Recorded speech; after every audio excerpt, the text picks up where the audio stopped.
Hello বন্ধুরা, আশা করি সবাই খুব ভালো আছো। আজকে দারুণ একটা ইনফরমেটিভ টপিক নিয়ে আমি স্নেহাশিস তোমাদের সঙ্গে চলে এসেছি সায়েন্টিফিক আড্ডায়। তোমরা তো থাম্বনেল দেখে বুঝেই নিয়েছো যে আজকে আমাদের টপিক হলো ড্রাগ ভার্সাস মেডিসিন। দেখো, এই মেডিসিন কথাটির সঙ্গে আমরা সবাই সুপরিচিত হলেও ড্রাগ কথাটির সঙ্গে কিন্তু আমরা সবাই সুপরিচিত নয়। তো আমরা প্রথমে দেখে নেব এই ড্রাগটা কি।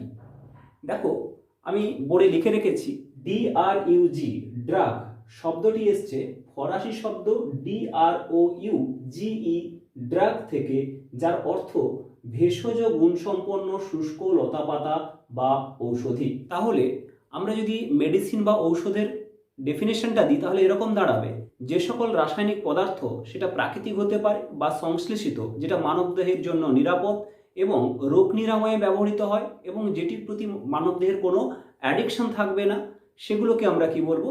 ঔষধ বা মেডিসিন। তাহলে ড্রাগটা কি?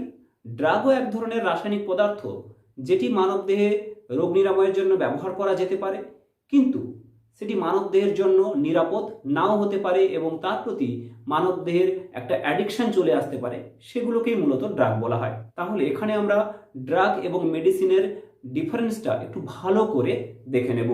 চলো আমরা এখন দেখে নিই ড্রাগ এবং মেডিসিনের পার্থক্যগুলো কি কি। 1 নম্বর পার্থক্য, ওষুধ রোগ নিরাময়ের জন্য ব্যবহৃত হয়।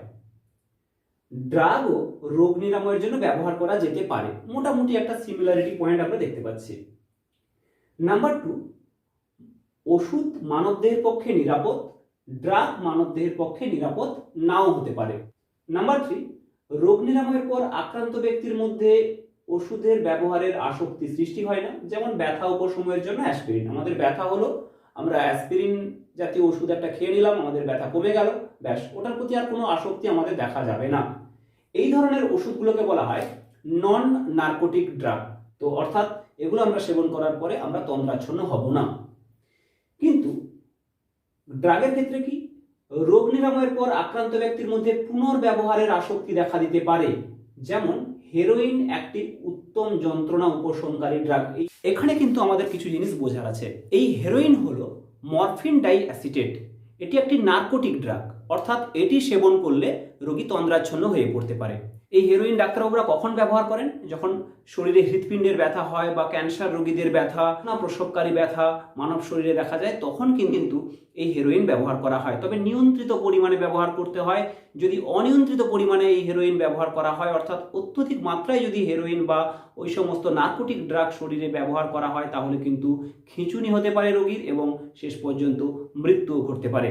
যখন নার্কোটিক ড্রাগগুলো ডাক্তারবাবুরা ব্যবহার করেন তখন খুবই নিয়ন্ত্রিত উপায়ে এবং লিমিটেড পরিমাণে ব্যবহার করেন, যাতে ওই প্রচুর যন্ত্রণা নিমেষের মধ্যে উপশম করা যায়।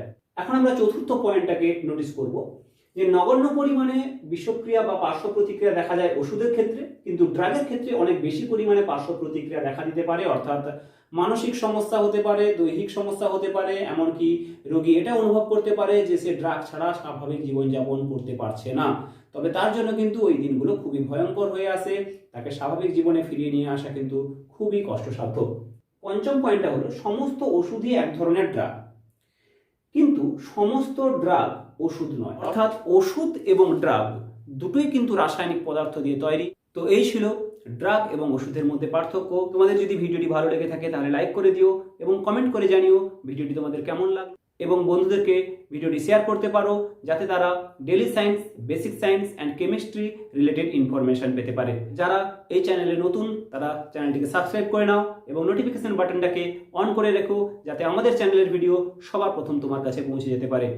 সবাই ভালো থেকো and enjoy every second of your life. Thank you so much for watching this video.